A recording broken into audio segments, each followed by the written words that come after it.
Praise God. Glad to be in the house of the Lord once again tonight. Beautiful presence of the Lord. Great anointing of God in this house. What a great service this morning. And perfect word of the Lord. Yes. What a way to say what Paul and I have been trying to preach. And very unique. And great. I told Brother Philip, I said that is exactly where we're at. Yes. The church. You know, there's times you don't want to feel fear, and most of us don't want to admit that it's fear. Really. And I was with Mike's yesterday, and he put me through my paces again. And he's always telling me, relax your shoulders. Well, somebody's coming at you with electricity.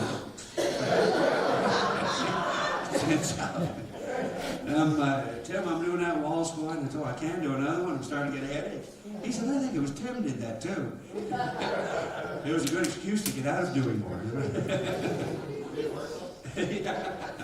Yeah.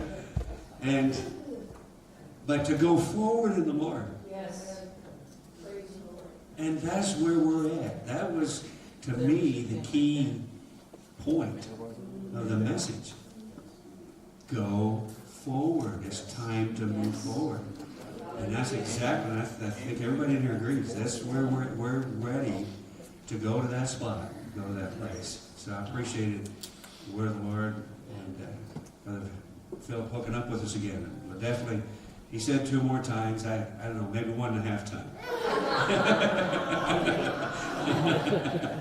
Amen. And, but a great word of God. He was telling me he goes down the stage to another young man, church that's quite a bit younger than what we are. And also in the Presbyterian going down the States, and he goes in there and does leadership seminars, I guess, and counseling with all the leaders in the church. So maybe we'll set something like that up and throw some, like some of the things maybe you do, and throw it by me so we know what's, as I think that's where we're at here too. And that's what Brother Mike's going to be speaking on the 27th on Sunday morning. You're not going to want to miss that. And don't be afraid. The electrical cords in that machine's only about 10 feet long, so you're even safe in the front seat. Amen. But we're looking forward to that. Put the word in. And God is very, very good to us. God is so good to us. Amen. Tomorrow morning, Silita has to be at the hospital at 6. Vincent is going to be taken, so it's going to be an early day. that's going to happen. She's going to be operated on tomorrow, so we need to keep her in prayer, so we'll need it. And Oriel, I don't see Oriel in the building. And I think Oriel's going to go. Vince is going to drive them. So you guys got that all worked out. And so keep them in prayer tomorrow. And she'll probably, the operation, the total from start to finish, probably go 4 hours. And so while they're in the hospital, keep them in prayer. And God's presence and His angels will be running around above them. And so don't forget that for tomorrow. Also, there's a men's breakfast going to happen. Don't forget the date.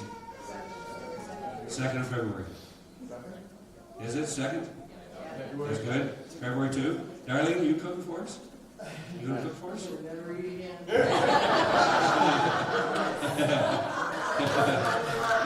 Instead of an all-women's choir, it's going to be an all-women's church. Amen.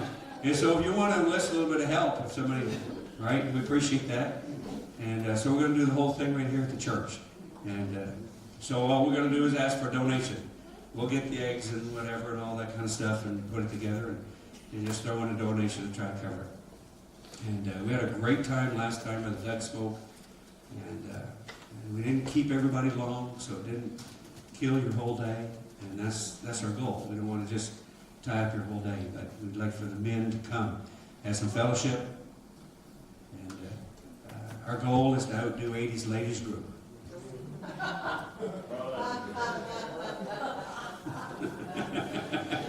Praise God. Darlene's going to kill us for sure. Praise God. Brother Philip, we've enjoyed you, and we're glad to have you here tonight again. And we put him on the floor a little early. He's got to drive back to Woodstock tonight. And so we want to give him lots of time. And we appreciate him being in the house of the Lord. Looking forward to what God's got to say tonight. Let's give him a good welcome again to open the prayer.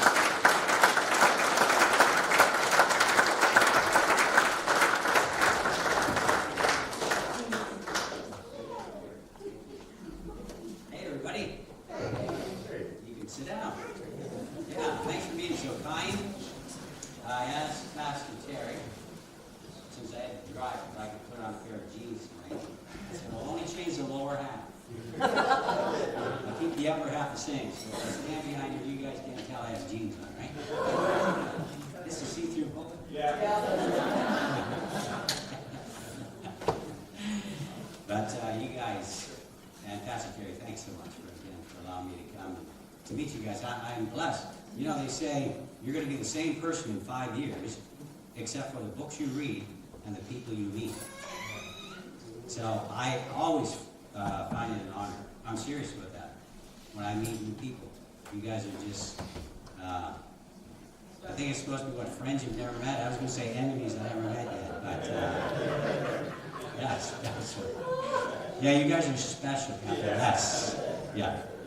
Yeah, so I'm blessed by it all, and you've been very kind. Thanks so much for your kind words, your smiles, and all that. Whether they're true or not, makes me happy. Yeah, it's good to see everyone. So we will get right into it. Let's look at Exodus 23. If you got a Bible with you, let me get my magic glasses out again.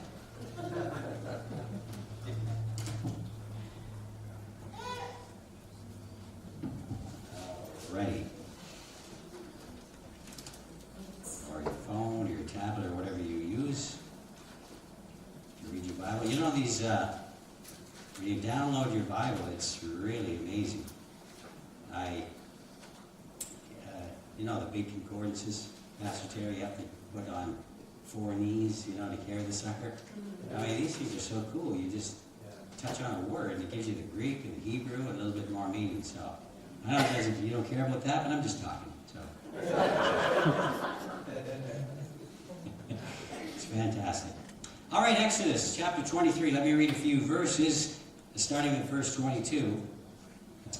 Some pretty cool promises from God here. He told the children of Israel, he said, "Behold, I send an angel before you to keep you in the way and to bring you into the place which I have prepared. Beware of him and obey his voice. Provoke him not, for he will not pardon your transgressions, for my name is in him." Verse 22, But if you shall indeed obey his voice, do all that I speak, then I will be an enemy unto your enemies, and I will be an adversary unto your adversaries. For my angel shall go before you and bring you into the Amorites, the Hittites, the Perizzites, and all the ites. I'm just going to stop right there. All right? And I'll cut them off. You shall not bow down to their gods, nor serve them, nor do after their works, but you shall utterly overthrow them and quite break down their images. I'm reading from the King James Version.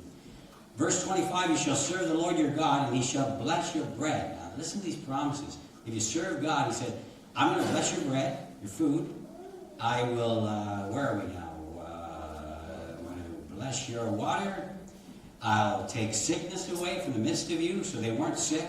We know they weren't sick all the time in the wilderness. It was 40 years. Their shoes looked like Pastor Paul's at the end of it. But anyway, and I'm just going to peek at Mike's. He doesn't have any on. I'm freaking out again.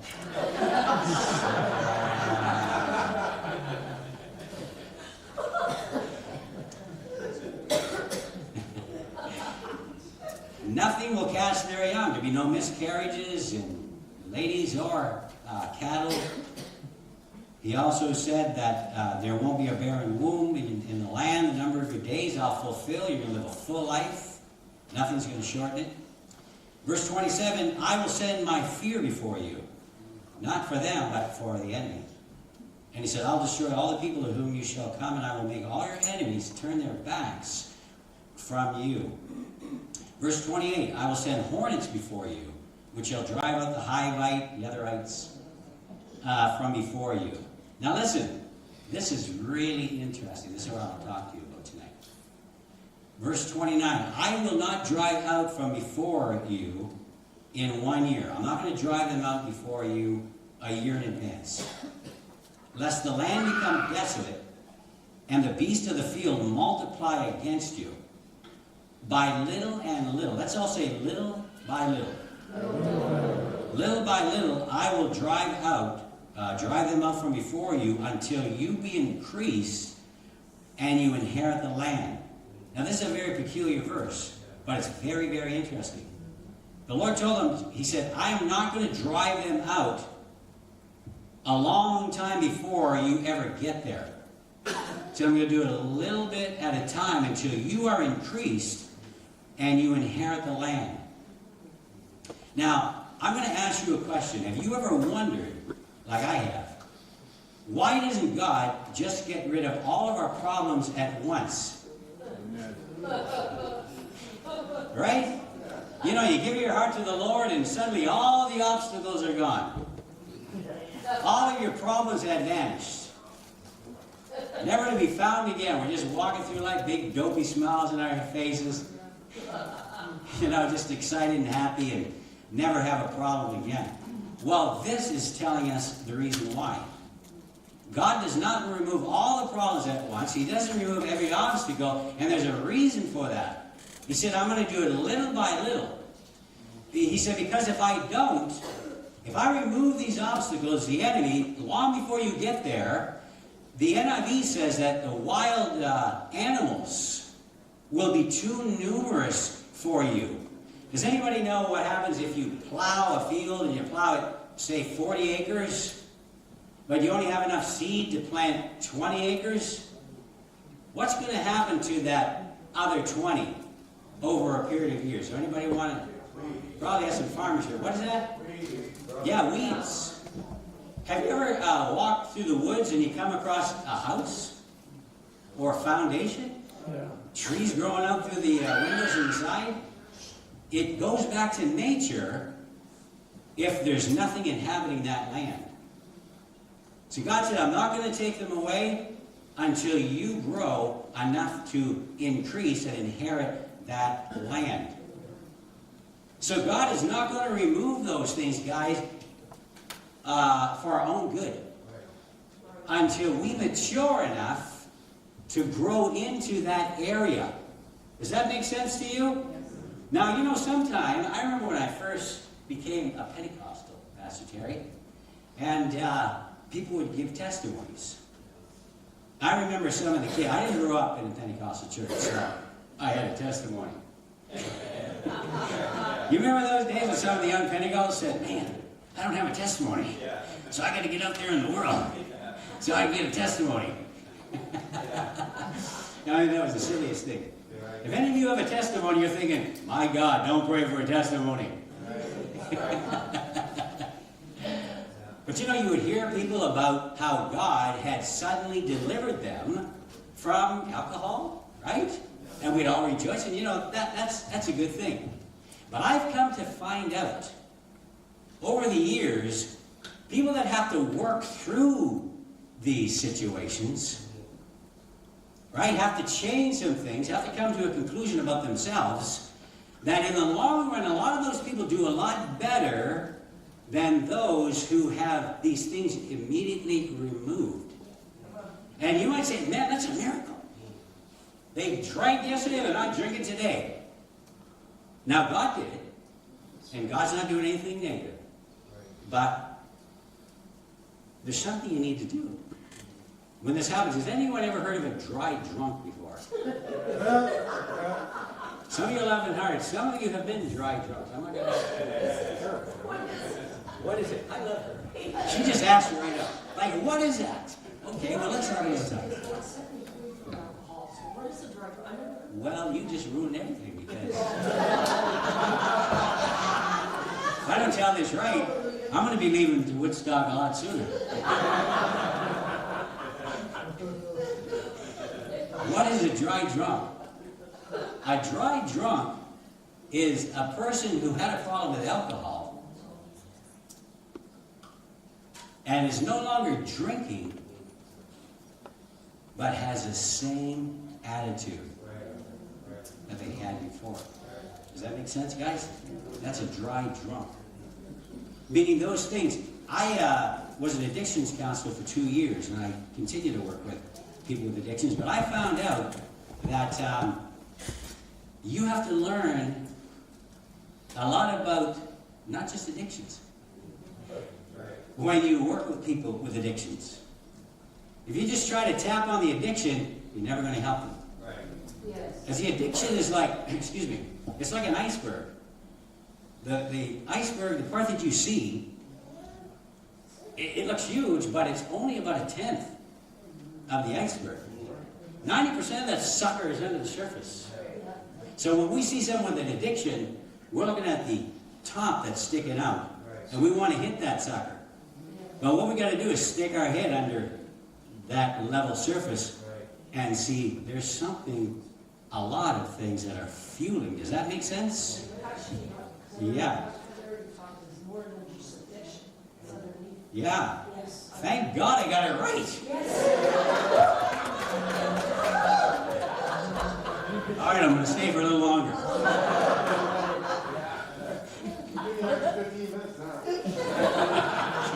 Here in the next 15. So that's how it goes. If you just knock the top of the iceberg off, you get rid of the addiction. If you don't correct what's fueling that addiction, that cap is going to continue to grow all over again. Or they may not even be using, but they have the same defeated attitude. Because all of us know that you might try to use, and you may use it for recreation, but that recreation actually changes. I'm going to tell you a recent story about someone I was talking to whose wife is now a senior lady and had cancer. And I came to find out as I was talking to this person, we're in McDonald's just talking. And that's the only place you should really talk real, is McDonald's or Tim Hortons. What about Wendy's? I'm not so sure yet. But it was interesting because she had been struggling with cancer, and she had gone through some operations. She found out that if she used a little weed, that it helped her. And it helped her not to feel the pain. We know that there's a lot of that going on now, right? People use it for medicinal purposes, but listen, the THC is what makes you high. I get a feeling you remove the THC, people aren't going to want to use recreational or marijuana medicinally, a lot of them. But she was certainly using it in that way because it made her feel a little more comfortable. But we get talking, and recently they just had moved. So as I begin to talked to him, he was letting me know that she had continued to use, but now it wasn't because of pain. He said that, there was a lot of, things were kind of stressful. We were doing a lot of moving and family and things, so she used. Now, I didn't say a word. I just had a big bear smile on my face. Because every time I get a thought, I get this big smile. I didn't say anything, but you guys know what's happening here.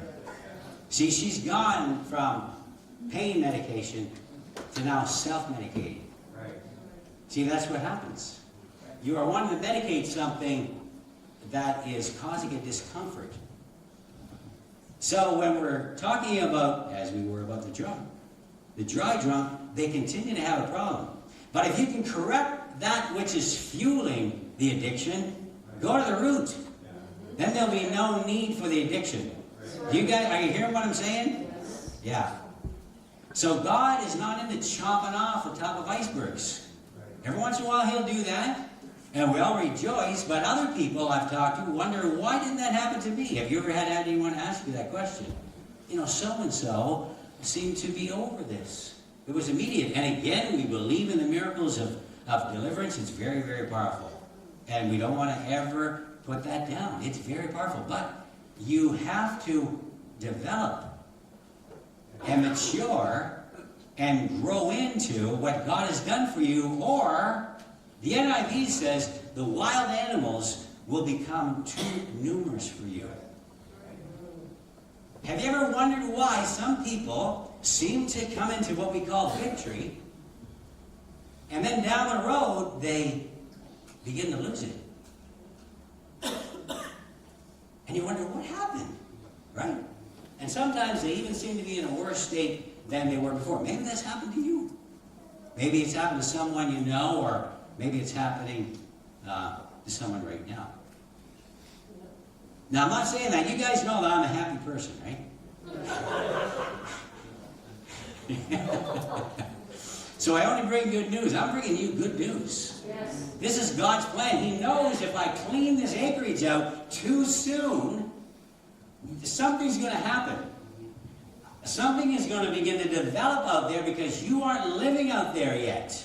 So He's going to do it little by little. Let's all say little by little. Is that helping you right now? Yes. Is that helping you to realize, why didn't God take all my obstacles away in the beginning? Why didn't He solve all my problems? He's doing it in increments because you are growing incrementally. Right? You are developing. You are going forward. Yes. And when you do that, then God will clear things away just ahead of us. Because if He does it, this is what happens to the people. This is what will happen to me if God clears it out too far ahead. If He answers my prayer too early. Have you ever wondered, why doesn't God answer my prayer? If He would just do this. Sometimes we think we know better than God. Have you ever had a good talk with God? No longer need to talk. I've got to explain something here. Lucy, you got some explaining to do.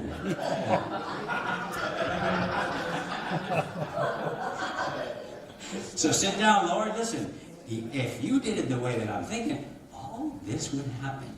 And it would be perfect. And everybody would be okay. And God's just snorting. Trying to... I think one of the writers, I can't remember his name, some of you may know, the word chortle. There's a word chortle. I think God does a lot of chortling. You know what a chortle is? It's a chuckle and a snort at the same time. Yeah. Now, that wasn't fun to you, or that was God.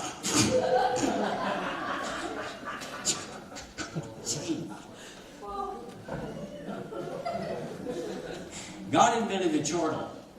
Okay, so remember, two things you need to learn. Courage, chortle.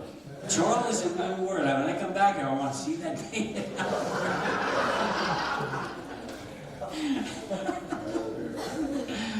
Are you with me, ladies and gents? Yes.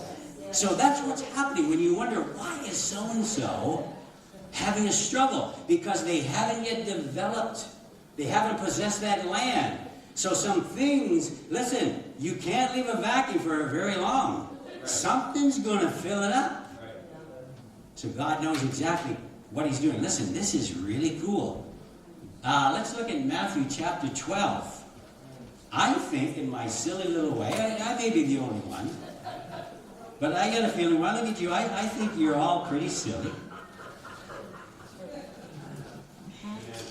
Now, I wondered about this verse. Matthew chapter 12. When I'm finished, you're supposed to stop laughing. I'm just thinking about something, that's all. You know you've done well when you can cause someone to start thinking about other things.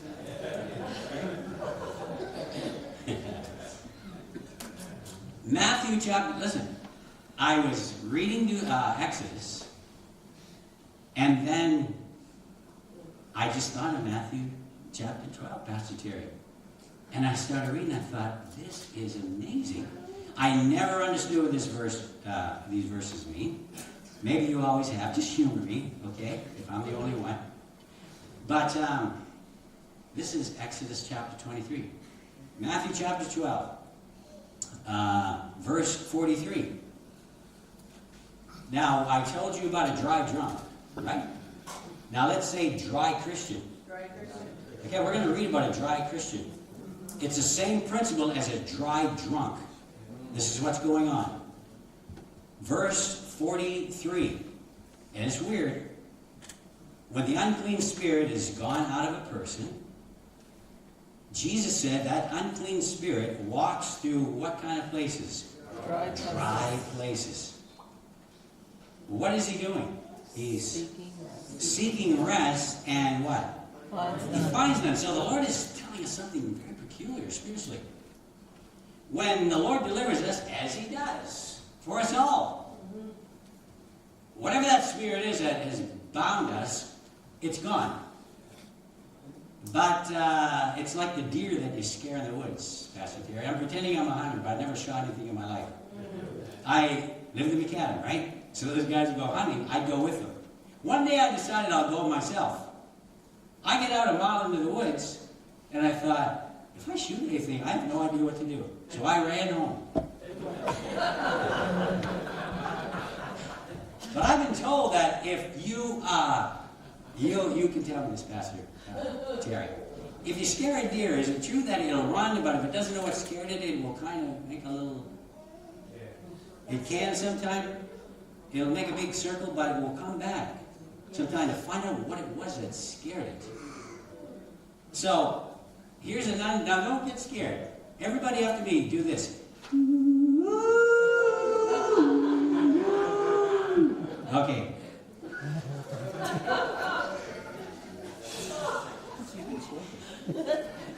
So the unclean spirit, he walks through dry places. It's barren. And seeks rest, but finds none. So look at what happens in verse 44. Then he says, I will return unto my house from where I came. And when he comes, what does he find? Is it empty? It's empty and it's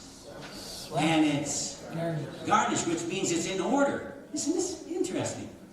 It's empty, it's swept out, and it's actually in order. Then goes he, I read this, I think, what are you talking about? Then goes he takes with himself 7 other spirits, more wicked than himself, and they enter in and dwell there, and the last state of that person is worse than before. And he said, even so shall it be also unto this wicked generation. Isn't this a peculiar verse? What is he talking about? It's Exodus 23. So the unclean spirit, God's delivered us. Now that spirit leaves, but makes a wide, wide circle. And again, I'm not saying this. Remember, everyone say, Philip is very happy. Yeah, say, Philip is probably too happy. So this is not a negative thing. This is just, he's letting us know about life. Those things that we are freed from, that we work through, we're delivered from, they leave us. And we're doing fine, but somewhere, at some point, it's going to come to visit us again. You got it? Now, as God said in Exodus, if we haven't possessed the land, because in Exodus he said that we need to possess that land. We need to mature and grow into it. But if you haven't done anything to develop and change, when it comes back around, what does he find? It is empty. It's not occupied. You've been delivered. You've been set free, but you're not working to mature in that area, so it's empty. And it's swept out. And it's all in order. This is crazy. You think, well, it's in order. I mean, it sounds good. Yes, it's in order. But there's nobody home. Have you ever met someone like that? The lights are on. You said it. Are you guys hearing what this says? Maybe there's a better explanation, but if there is, don't tell me. Give me at least a day that I can just enjoy thinking I know what I'm talking about, Pastor Jerry. Jesus, and we know that Jesus always, a lot of his words were from the wilderness, right? He'd quote from wilderness verses. That's Deuteronomy. He's comparing the Old Testament to the spiritual happening that's happening to us now. Are you getting this, guys? So this is what happens. When people fall into this problem again, it's just simply that they haven't matured.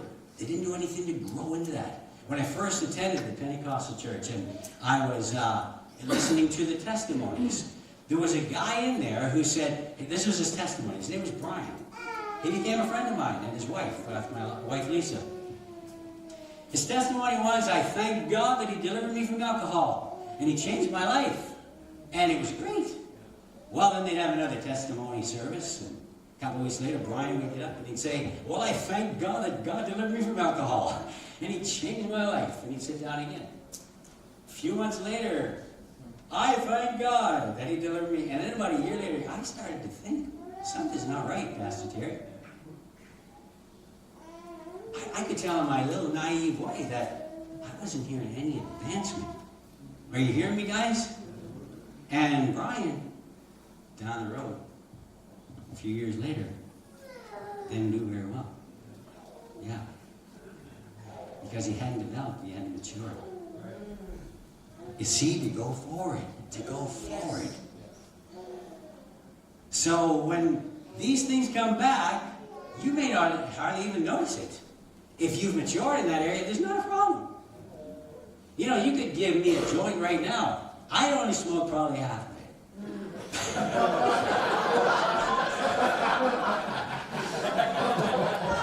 know what I'm saying?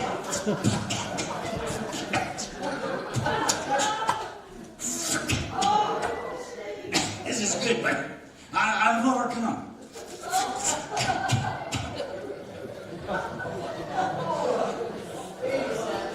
Baby stuff. No, when you get the victory, these things will come around you. You won't have a problem. Right. Are you hearing me? Yes. Hey, you hardly even notice it. It's like a little bug hitting your shoulder. What was that? Right? A little temptation, just a little. Ooh, I felt a little. My hair stood up. I wish mine would, but.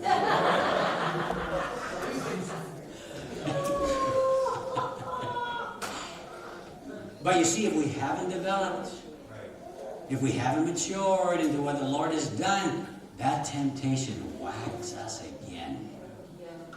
And because we haven't done anything forward in our movement, it's too big. And you probably noticed, you know, addiction is a funny thing.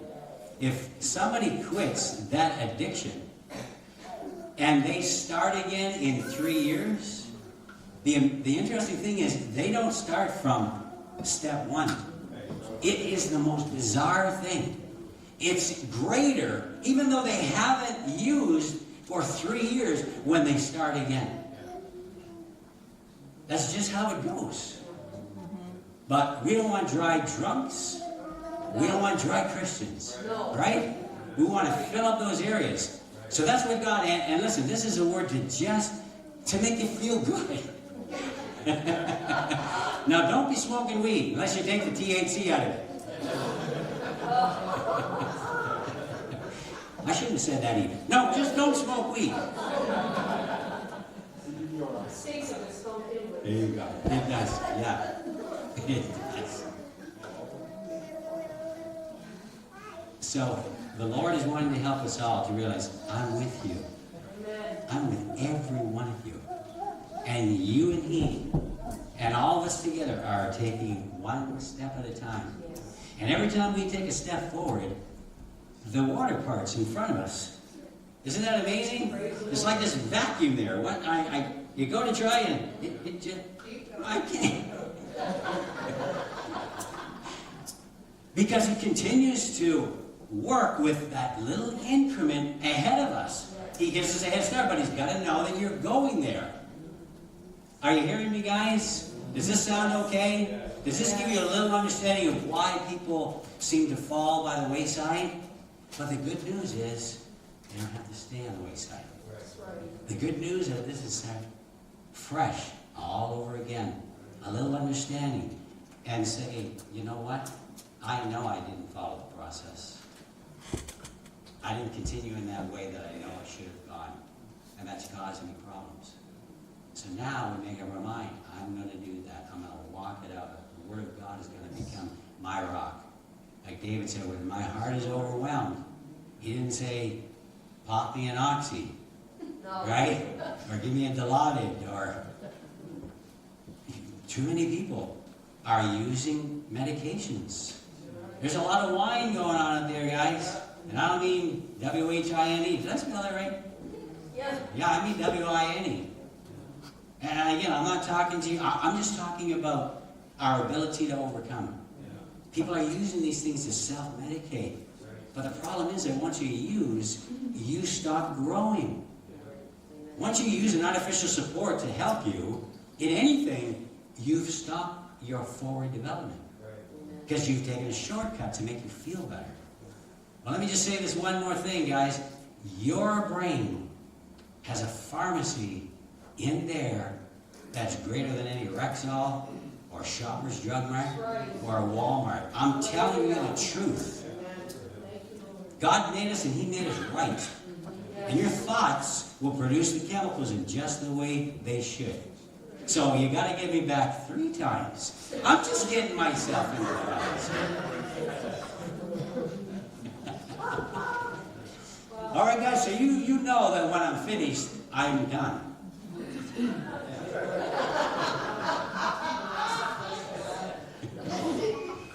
But I need to know.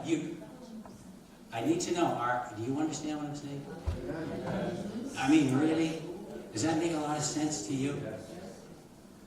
Why God isn't taking everything away at first? Is that okay? And can you say, Lord, that's okay?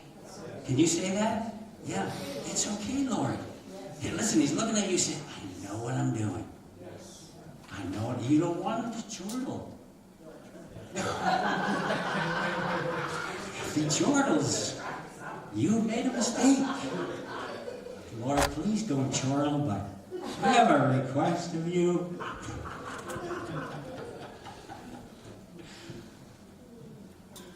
And now we can understand, and we can help those who have not furthered their forward walk.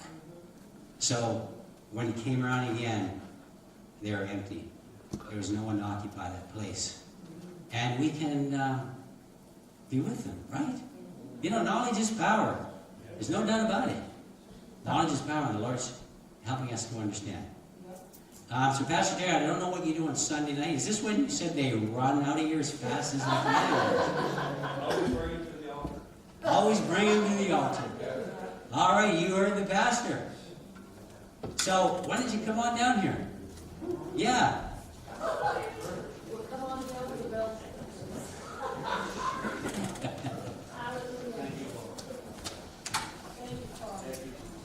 Yeah, you know, while we're coming, if you know of someone who's struggling like that, all right, the Lord does this because He wants us to have empathy for people. His mercy, isn't it amazing? I mean, His mercies are new every morning. He's wanting to teach us grace. So He wants to look at these people, not to say, what the heck are they doing? But to look at them and to understand and say, I get it now. I get it now. And now I'm going to pray for them. I'm going to be with them. We're going to help them to get back to that place where they can now grow into what God wants to do for them. And another is for us, for me, to understand why God is leaving a few things. Is that okay, guys? Because if you look back, hasn't He changed a lot of things? Right? Hasn't He helped you in, phenomenal ways? Right? So, that means you can take heart that you have grown in those areas. And God has got a lot more for us. All right, so first of all, I'm going to pray a prayer. Then I'm going to give this to Pastor Terry or Pastor Paul.